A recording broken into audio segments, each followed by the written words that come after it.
The rise of the Ottoman Empire.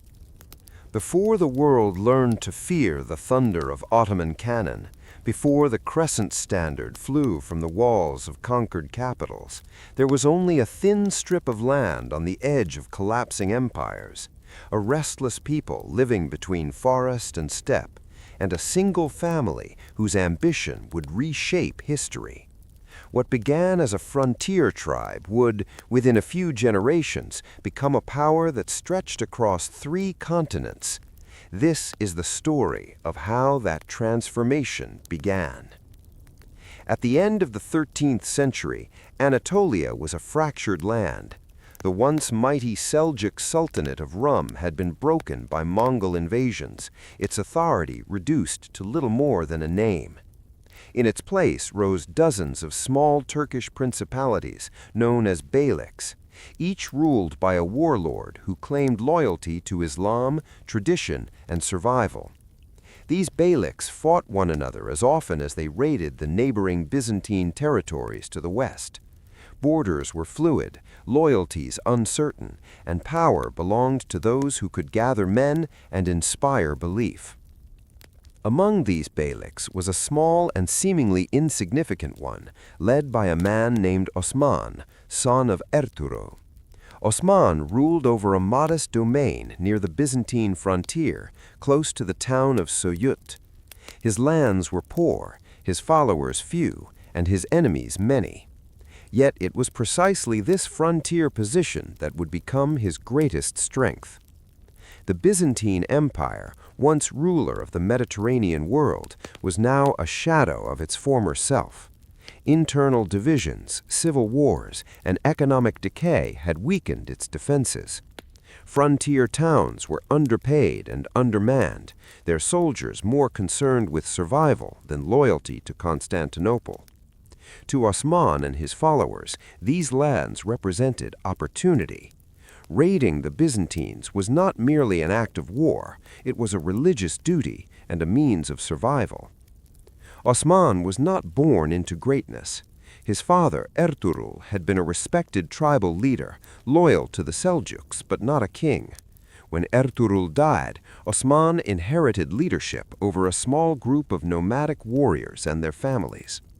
What set Osman apart was not wealth or noble lineage, but vision. He understood that the frontier was more than a battleground. It was a place where new identities could be forged. Osman welcomed anyone willing to fight under his banner. Turks, converts from Christianity, dervishes, adventurers, and refugees from Mongol destruction all found a place among his followers. This inclusivity created a dynamic and loyal force, united not by blood alone, but shared purpose and promise of reward. Legend tells that Osman experienced a dream that foretold his destiny. In the dream, a moon rose from the chest of a religious scholar and entered Osman's own chest. From his body grew a great tree whose branches spread across the world, shading mountains, rivers, and cities. When Osman awoke, the scholar interpreted the dream as a sign that Osman's descendants would rule a vast empire. Whether true or myth, the story spread among his followers, reinforcing the belief that they were chosen for greatness. Belief mattered deeply in a world where survival was uncertain. Osman presented himself not merely as a war leader, but as a Ghazi, a holy warrior fighting for Islam against unbelievers. This identity attracted warriors eager for glory, spiritual reward, and material gain. Raids into Byzantine territory became more frequent and more organized. Unlike many other beyliks, Osman avoided unnecessary conflict with fellow Turkish rulers. He focused instead on gradual expansion against Byzantine lands, capturing small fortresses and villages, cutting off supply routes, and isolating towns before attacking. This strategy minimized resistance and maximized gains. By the early 13th century, Osman had secured several important strongholds. Each victory brought new followers and increased prestige. His authority was no longer limited to his original tribe. It extended over a growing population of settlers who began to abandon nomadic life and establish permanent communities. Osman's rule marked the transition from tribe to state. He minted coins in his own name, a powerful symbol of sovereignty. He also declared independence from Seljuk authority, though by then the Seljuks were largely powerless. The Beylik that bore his name, the Ottomans, was becoming something new. When Osman died around 1324, he left behind more than territory. He left a political structure, a military tradition, and an ideology that blended faith, pragmatism, and ambition. His son Orhan inherited a Beylik poised for transformation. Orhan was different from his father. Where Osman had been a warrior chief, Orhan was a statesman. He understood that conquest alone was not enough. The Ottomans needed institutions to govern their expanding lands. One of his first major achievements was the capture of Bursa, a wealthy Byzantine city. The fall of Bursa was a turning point. Unlike previous frontier towns, Bursa was a major urban center with markets, craftsmen, and administrative systems. He made it his capital, signaling a shift from raiding society to settled rule. Mosques, schools, and public buildings rose alongside existing structures, blending Islamic governance with local traditions. Under Orhan, the Ottomans developed a standing army. Until then, most fighters were irregular warriors who joined campaigns seasonally. Orhan began organizing troops who were paid salaries and trained regularly. This innovation gave the Ottomans a decisive advantage over rivals who relied on temporary forces. One of Orhan's most significant reforms was the creation of a system that would later evolve into the Janissaries. Young boys from conquered Christian lands were taken, converted to Islam, and trained to serve the state. They owed loyalty not to tribal leaders, but to the Ottoman ruler himself. This system created an elite military and administrative class deeply invested in the empire's survival. Orhan also pursued strategic marriages and alliances. He married a Byzantine princess, strengthening ties with certain factions of the empire as he fought others. This flexibility allowed the Ottomans to exploit Byzantine civil wars, intervening on one side and gaining territory as payment. By the mid-14th century, the Ottomans had crossed into Europe. A devastating earthquake damaged the walls of Gallipoli, and Ottoman forces seized the opportunity to occupy the city. For the first time, a Turkish Muslim power had established a permanent foothold in the Balkans. This moment changed everything. Europe, long accustomed to seeing threats come from the east and fade away, now faced an enemy that did not retreat. The Ottomans began settling families in newly conquered lands, integrating them into their growing state. Conversion was encouraged, but not forced. Christians were allowed to practice their faith in exchange for taxes. This policy reduced resistance and ensured steady revenue. As Orhan aged, Murad emerged as a capable commander. When Murad took power, he inherited an expanding realm and a disciplined army. He would turn the Ottoman state into an empire. Murad I pushed deeper into the Balkans, defeating Serbian and Bulgarian forces. His victories culminated in the Battle of Kosovo in 1389, a brutal and decisive confrontation that shattered organized resistance in the region. Murad was killed on the battlefield, but his death did not weaken the Ottomans. Instead, it strengthened their resolve and myth of destiny. Murad's son, Bayezid, known as the Thunderbolt, ruled with unmatched speed and aggression. He crushed rival Turkish beyliks in Anatolia, unifying much of the region under Ottoman control. His armies advanced rapidly, besieging Constantinople itself and striking fear across Europe. Yet ambition carried risks. Bayezid's meteoric rise attracted the attention of Timur, the Central Asian conqueror. Their clash at the Battle of Ankara in 1402 ended in disaster for the Ottomans. Bayezid was captured, and the empire he had built seemed on the brink of collapse. But the Ottomans did not vanish. What followed was a period of civil war among Bayezid's sons, known as the Ottoman Interregnum. Many believed the state would fragment permanently. Instead, the struggle tested and ultimately strengthened Ottoman institutions. When Mehmed I emerged victorious, he restored unity and stability. His careful governance rebuilt what had been lost. His successor, Murad II, resumed expansion, defeating crusading armies and securing Ottoman dominance in the Balkans. By the time Mehmed II ascended the throne, the dream that Osman once dreamed stood on the verge of fulfillment. Constantinople, the ancient heart of the Byzantine world, stood isolated, surrounded by Ottoman lands. Its walls had withstood countless sieges, but the age of gunpowder had changed warfare forever. In 1453, after weeks of relentless bombardment, Ottoman forces breached the walls. Constantinople fell, and with it ended the Byzantine Empire. Mehmed II entered the city not as a destroyer, but as a ruler. He declared it his capital and renamed it Istanbul. From a small frontier beylik to a world empire, the rise of the Ottomans was not the result of a single battle or ruler. It was the product of vision, adaptability, faith, and relentless ambition. What began with Osman on the edge of a dying empire had become one of the most powerful states the world had ever seen. And this was only the beginning. The fall of Constantinople did not mark an ending for the Ottomans. It marked a rebirth. The ancient city, scarred by centuries of siege and neglect, now stood at the center of a young empire with limitless ambition. Mehmed II, barely 21 years old, understood the symbolic and practical weight of what he had achieved.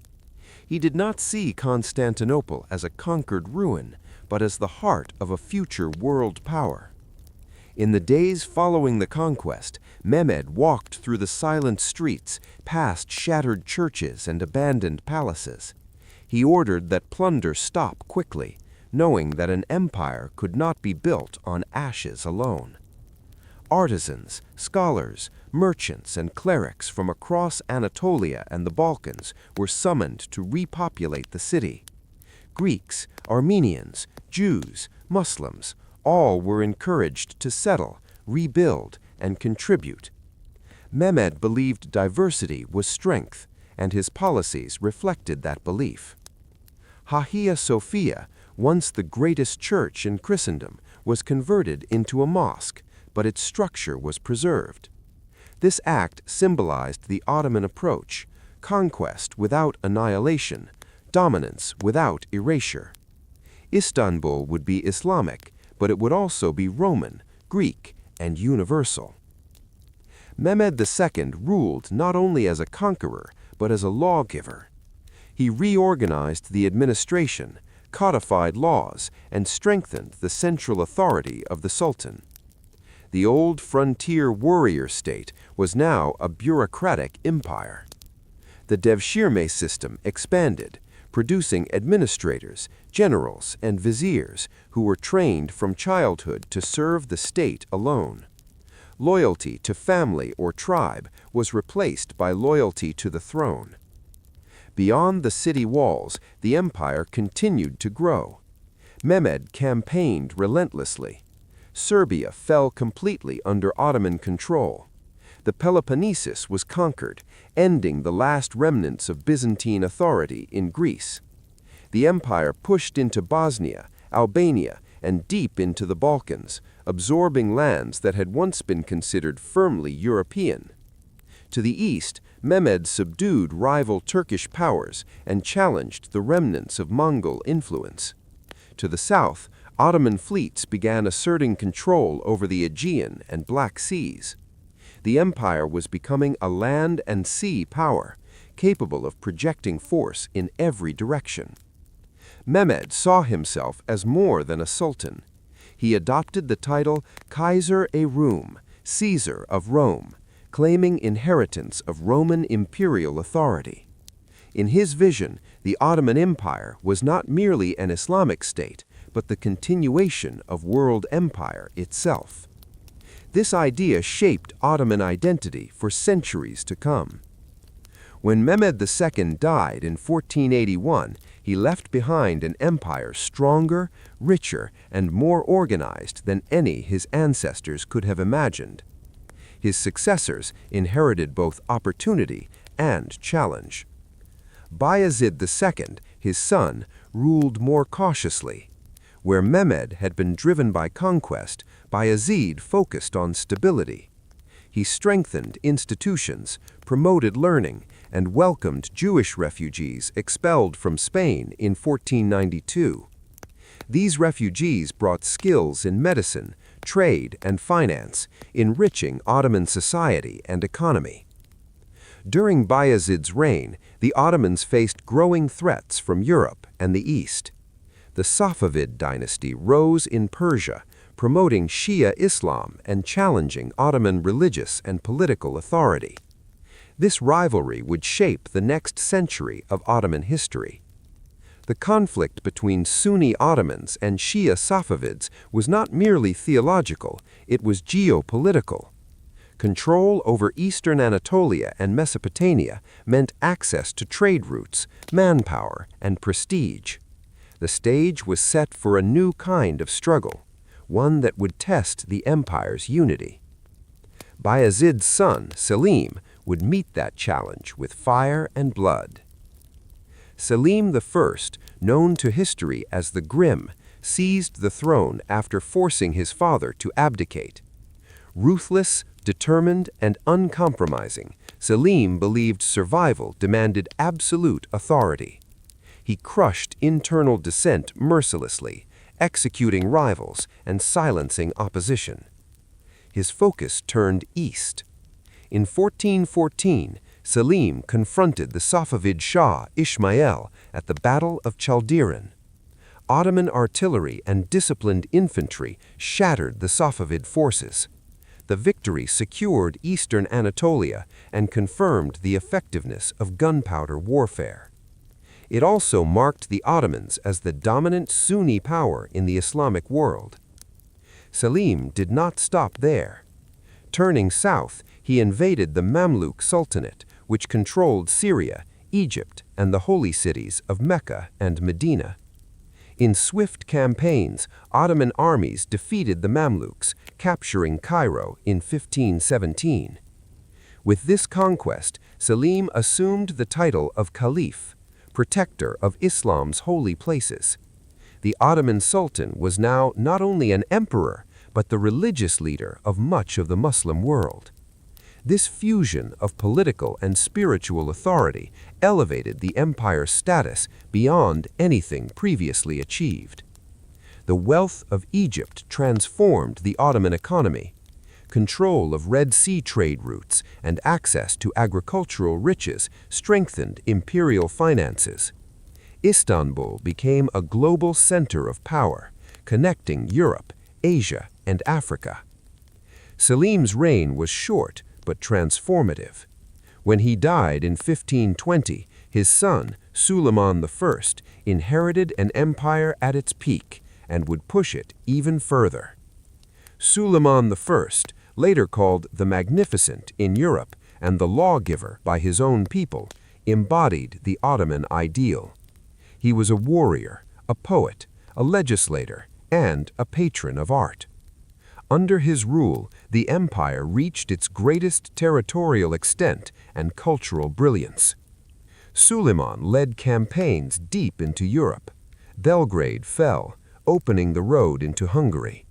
At the Battle of Mohacs in 1526, the Hungarian army was annihilated in a single afternoon. The kingdom collapsed, and much of Hungary became an Ottoman province.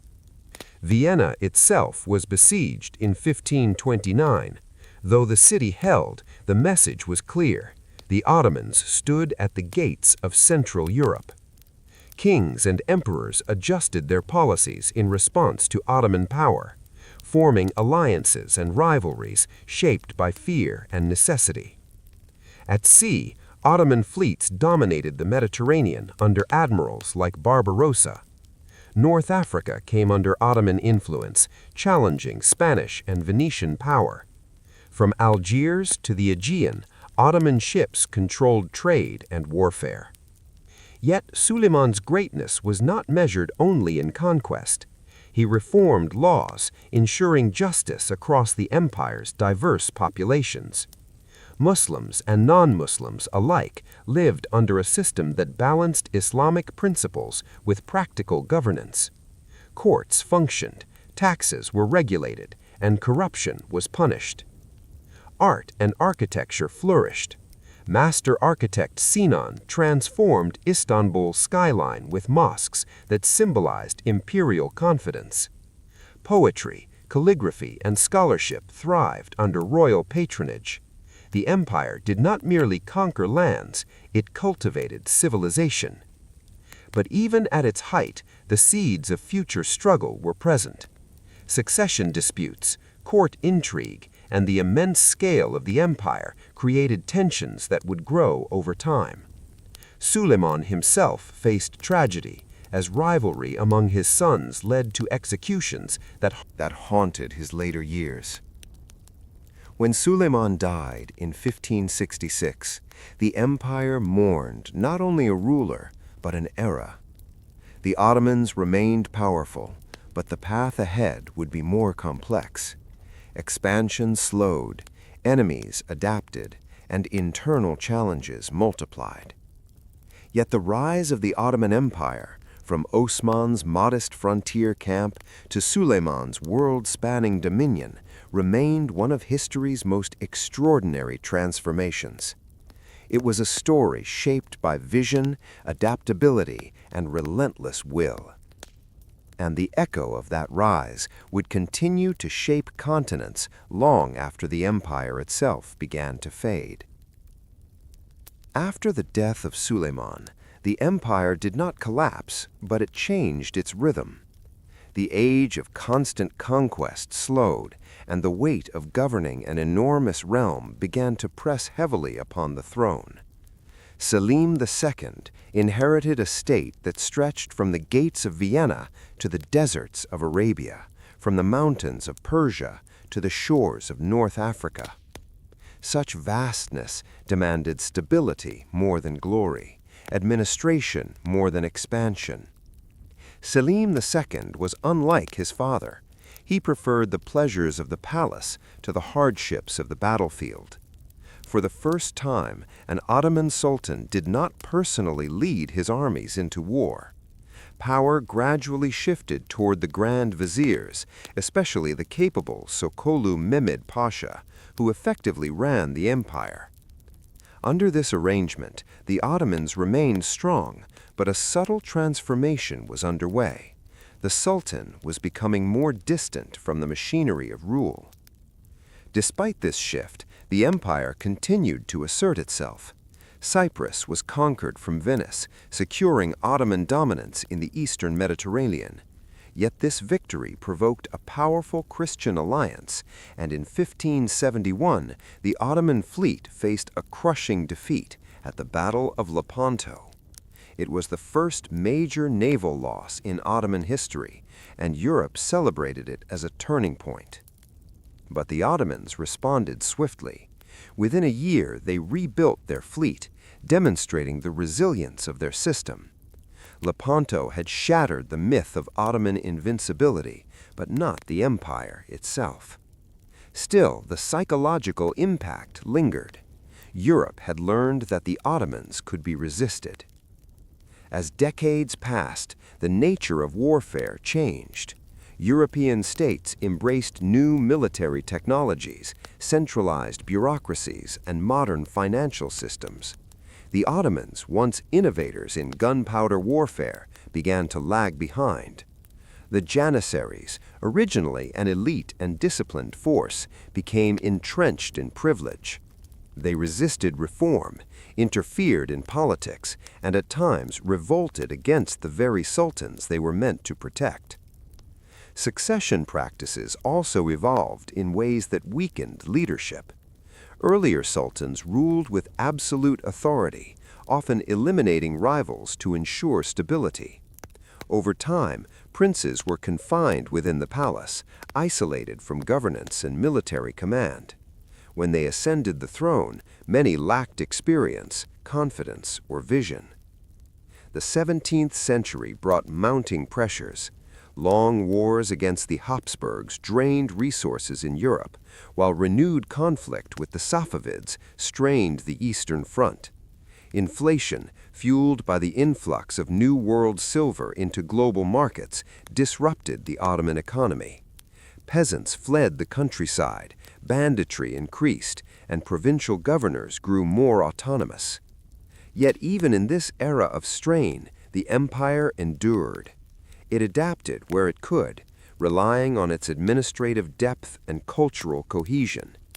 Istanbul remained one of the world's greatest cities, a hub of trade, learning, and diplomacy. The Ottoman system of religious tolerance continued to allow diverse communities to coexist, even as Europe tore itself apart in sectarian wars. By the late 17th century, the balance of power had shifted decisively. The failed siege of Vienna in 1683 marked a symbolic reversal. No longer advancing relentlessly into Europe, the Ottomans now faced coordinated counterattacks. The subsequent wars forced the empire to cede significant territory in Hungary and the Balkans. This period was painful, but it also sparked reflection. Reform-minded officials recognized that survival required change. New military units were proposed, European techniques studied, and diplomatic practices modernized. The Ottomans were no longer the unquestioned superpower of the Old World, but they were far from finished. The 18th century became an age of adjustment. The empire sought to balance tradition with innovation. Printing presses slowly appeared, scientific ideas filtered in, and new forms of education emerged. Resistance from conservative elements remained strong, but the need for reform was undeniable. By the 19th century, the Ottomans faced a transformed world. Industrialized European empires expanded aggressively, nationalism spread among subject peoples, and global trade patterns shifted. The Ottomans were increasingly labeled the sick man of Europe, yet this description overlooked the remarkable longevity and resilience of the empire. Reform movements like the Tanzimat attempted to modernize law, administration, and citizenship. Railways were built, new legal codes introduced, and equality before the law proclaimed. These efforts aimed to preserve the empire by reshaping it, but they also disrupted traditional structures and provoked resistance. Through wars, revolts, and diplomatic struggles, the Ottoman state struggled to redefine itself. What had begun as a frontier principality rooted in faith and conquest now sought legitimacy through reform and modernization. The world that Osman had known was long gone, replaced by one of factories, nationalism, and global empires. Yet even as the empire weakened, its legacy remained immense. The Ottomans had shaped borders, cultures, cuisines, languages, and identities across vast regions. They had preserved ancient cities, transmitted knowledge, and acted as a bridge between East and West for centuries. The rise of the Ottoman Empire was not merely a story of conquest, it was a story of transformation. From nomadic warriors to imperial administrators, from frontier raiders to global rulers, the Ottomans redefined what a state could be. Their rise altered the course of history, and its echoes are still felt today. And though the empire would eventually fall, the memory of its ascent, from the dream of Osman to the glory of Suleiman, remains one of the most extraordinary journeys ever undertaken by a people. Even as the empire struggled to adapt to a rapidly changing world, the memory of its rise continued to shape every decision made in Istanbul. The Ottomans did not see themselves as a declining power. They saw themselves as heirs to a sacred trust, guardians of lands and peoples that had once been united by faith, law, and imperial purpose. This belief sustained them through crises that might have destroyed lesser states.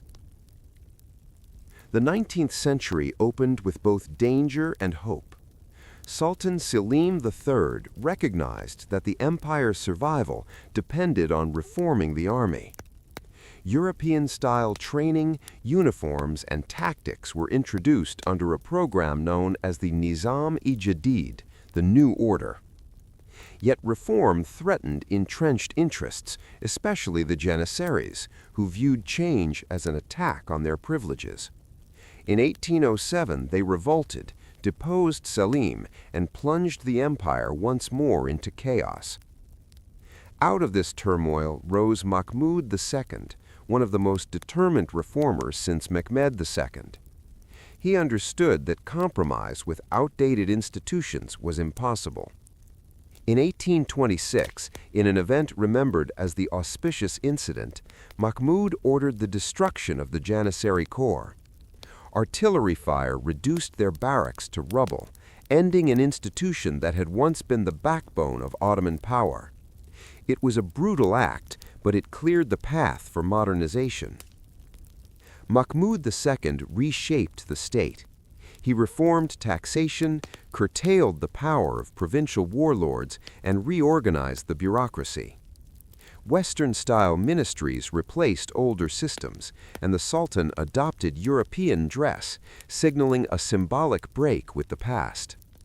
These changes were controversial, but they reflected a hard truth. The world no longer operated on medieval principles. Despite reform, the empire faced relentless external pressure. Greece rebelled and gained independence with European support, marking the first successful nationalist secession from Ottoman rule. This event sent shockwaves through the empire.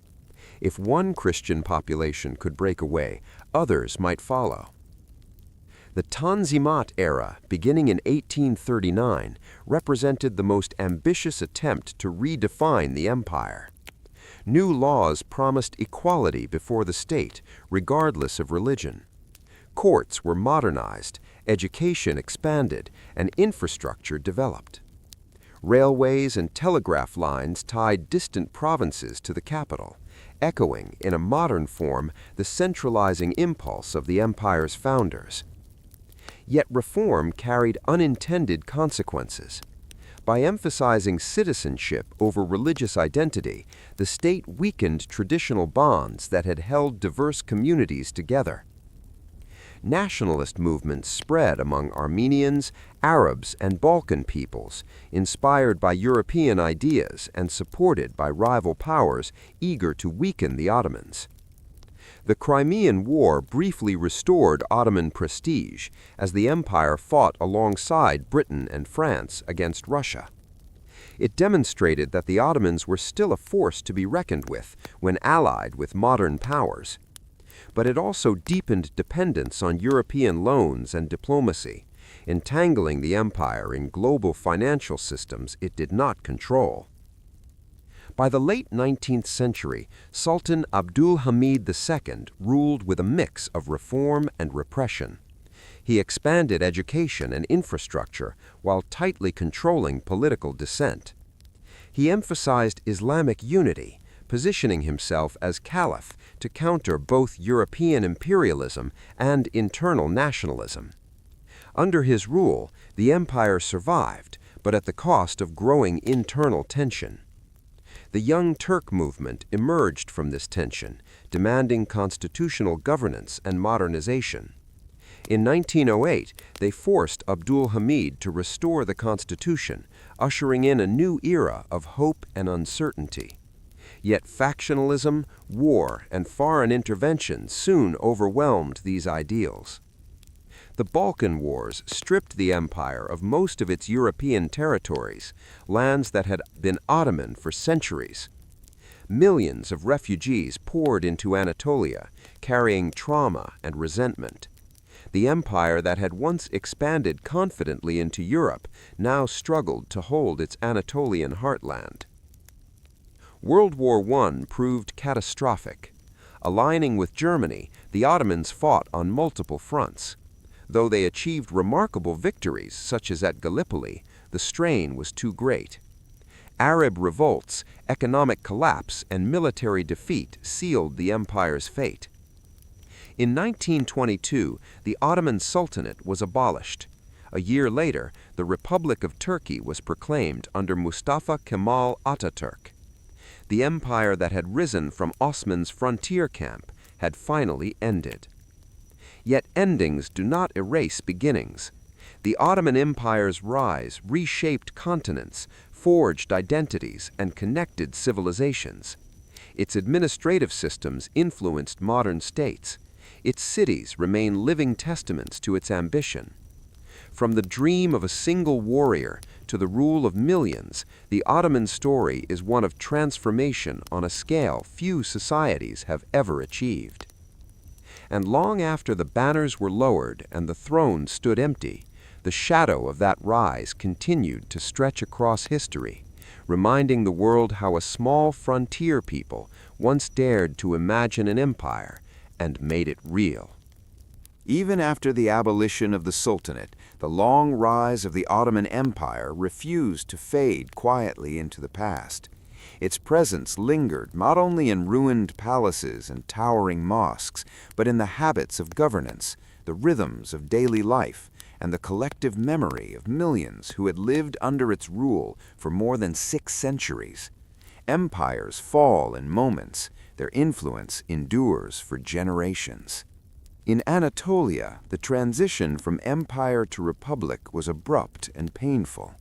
The old imperial identity, shaped by Islam, dynasty, and universal rule, was replaced by a new vision of nationhood, rooted in language, territory, and secular law. For many, this change felt like liberation. For others, it felt like dislocation. Yet even as reforms swept away titles, courts, and customs, the foundations laid during the Ottoman rise continued to shape the new state. Roads followed old imperial routes. Bureaucratic habits echoed centuries of administrative practice. Istanbul, though no longer an imperial capital, remained a city defined by its Ottoman soul. Beyond Anatolia, former Ottoman lands struggled to define themselves in a world carved up by European powers. The Balkans, the Middle East, and North Africa entered an age of nation-states whose borders often ignored historical realities. In many of these regions, Ottoman rule was remembered with complexity, sometimes as oppression, sometimes as stability, often as both. Yet the structures the Ottomans had built, legal traditions, land systems, urban centers, continued to influence political life long after the empire's collapse. What made the Ottoman rise so remarkable was not merely the scale of conquest, but the durability of what was built afterward. Many empires expanded rapidly and vanished just as quickly. The Ottomans rose slowly, adapting at every stage. They learned from Byzantines how to govern cities, from Persians how to administer empires, from Arabs how to frame religious authority, and from Europeans how to wage modern war. Their strength lay not in rigid tradition, but in selective absorption. The early frontier ethos never entirely disappeared. Even at the height of imperial grandeur, the Ottoman state retained a sense of pragmatism born from its origins. Officials were promoted for ability rather than birth. Religious diversity was managed through negotiation rather than forced uniformity. Law was respected as an instrument of stability, not merely power. These principles, established during the rise, allowed the empire to survive crises that should have destroyed it. Osman himself would scarcely have recognized the empire that bore his name. The simple tents and pastures of Saut had given way to marble courts and global diplomacy.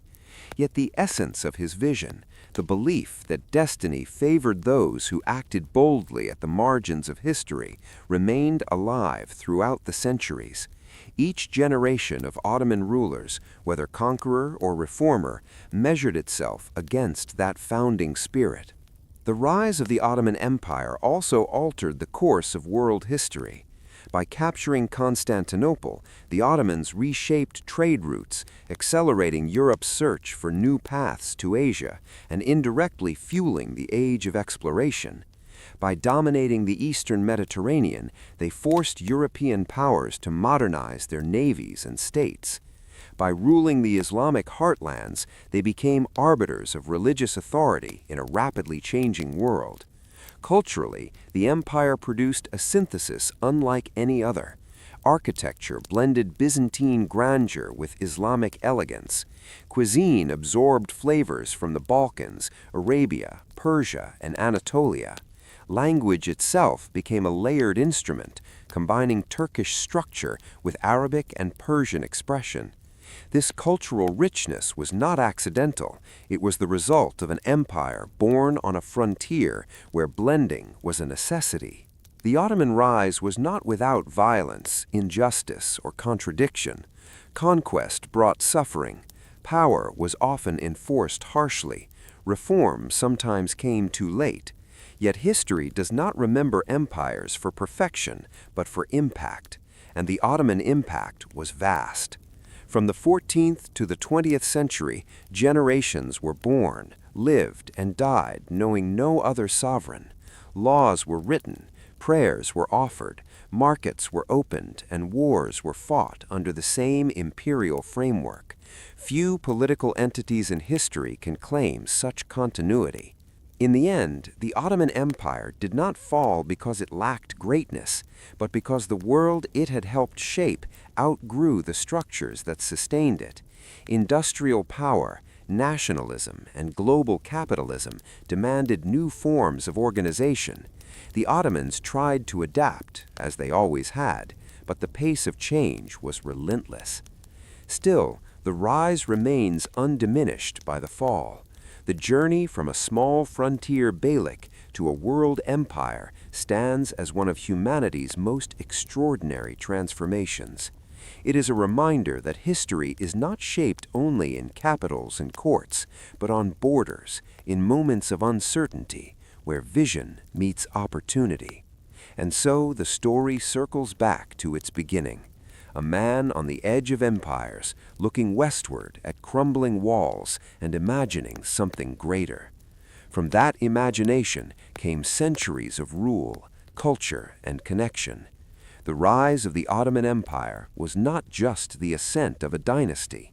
It was the unfolding of a civilization that dared to believe the margins of the world could become its center. Time moved on, but the long shadow of the Ottoman rise continued to stretch across memory and meaning. Even centuries after Osman's first raids, historians, poets, and ordinary people returned again and again to that moment when history could have gone another way.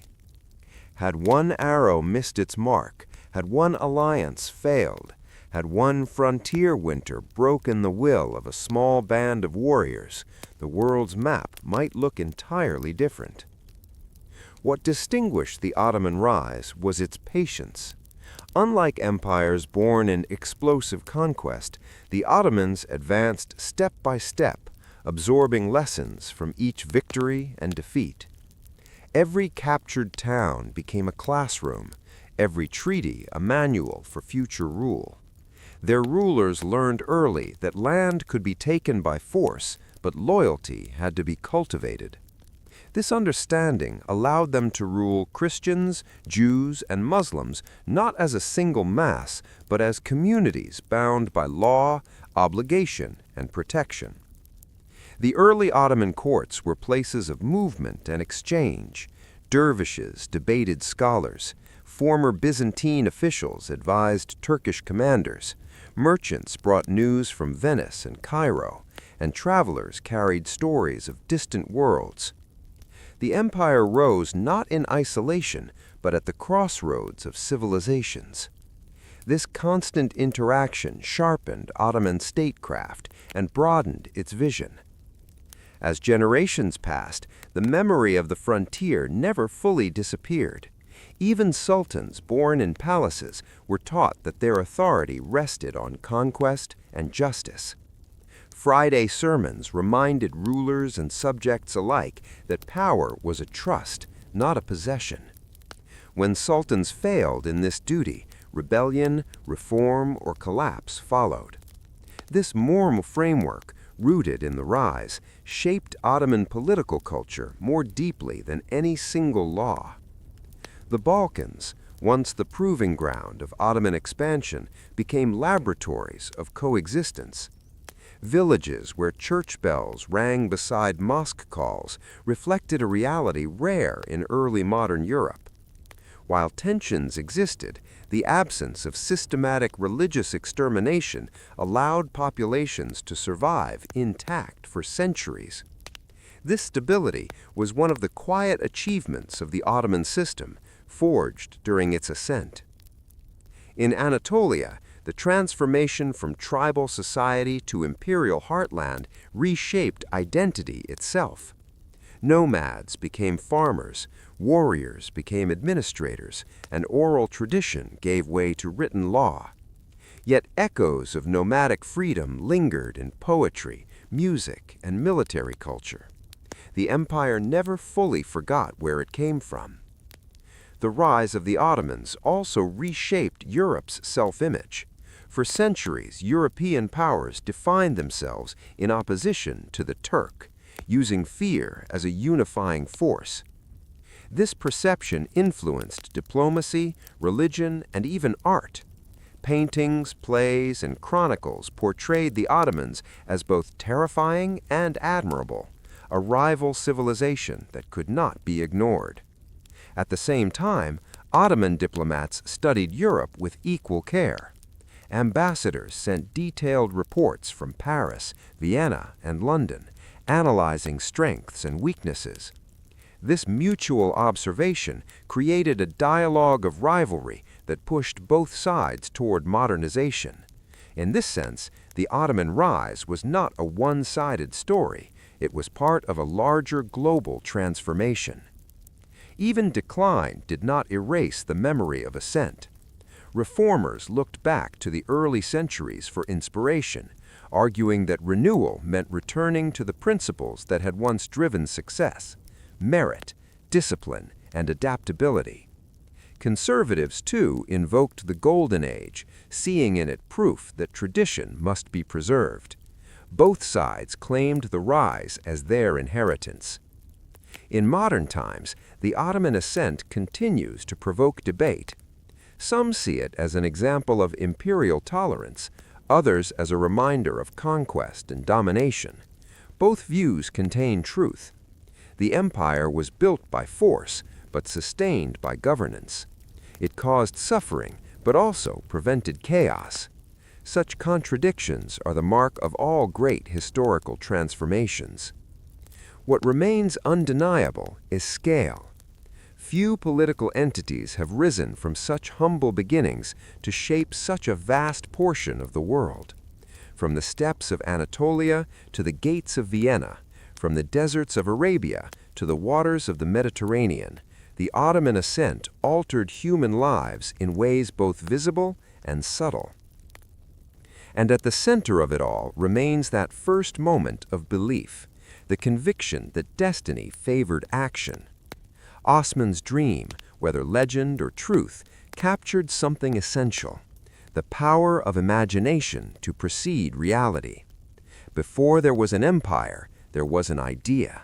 Before laws and armies, there was faith in expansion, order, and meaning. History often remembers endings more vividly than beginnings, But the rise of the Ottoman Empire reminds us that beginnings matter more. They determine the direction of centuries. They shape institutions, values, and possibilities long before outcomes are known. Thus, the story continues, not as a closed chapter, but as a living influence. Every time a minaret pierces a skyline, every time an old bridge still carries travelers across a river, every time languages blend words from Turkish, Arabic, Persian, and European tongues, the rise speaks again. It whispers that greatness does not always announce itself loudly. Sometimes it begins quietly on a frontier, among people who refuse to believe that history belongs only to those already powerful.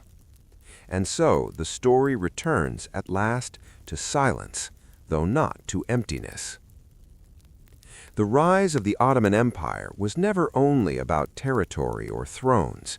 It was about motion, the movement of peoples, ideas, and power across a world in transition. From a frontier camp at the edge of crumbling Byzantium to a civilization that ruled continents, the Ottomans rose because they understood something rare in history, that survival belongs not to the strongest alone, but to those who adapt without losing purpose.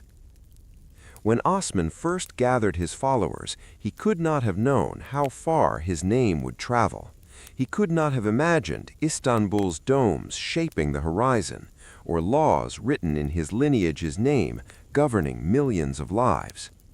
Yet the forces he set in motion, pragmatism, ambition, faith, and flexibility, outlived him by centuries. Each generation added layers, sometimes glorious, sometimes tragic, but always rooted in that original momentum. The empire rose by learning. It learned how to conquer, then how to govern.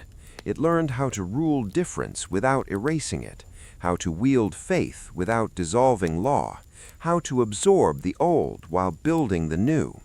Where others destroyed, the Ottomans often incorporated. Where rivals clung to rigid forms, they adapted. This was the secret of their ascent. Time, however, spares no structure. The same complexity that made the empire strong eventually made it heavy. The modern world demanded speed, industry, and national identity, forces that could not easily fit within an imperial frame designed for an earlier age. When the empire finally ended, it did so not in sudden ruin, but in exhaustion. Yet endings do not cancel meaning. The Ottoman ascent reshaped the global balance of power, redirected trade and exploration, preserved ancient knowledge, and created a cultural synthesis that still lives in stone, language, and custom. Cities breathe with Ottoman memory. Borders still reflect Ottoman decisions. Conflicts and connections alike trace lines drawn during its ascent.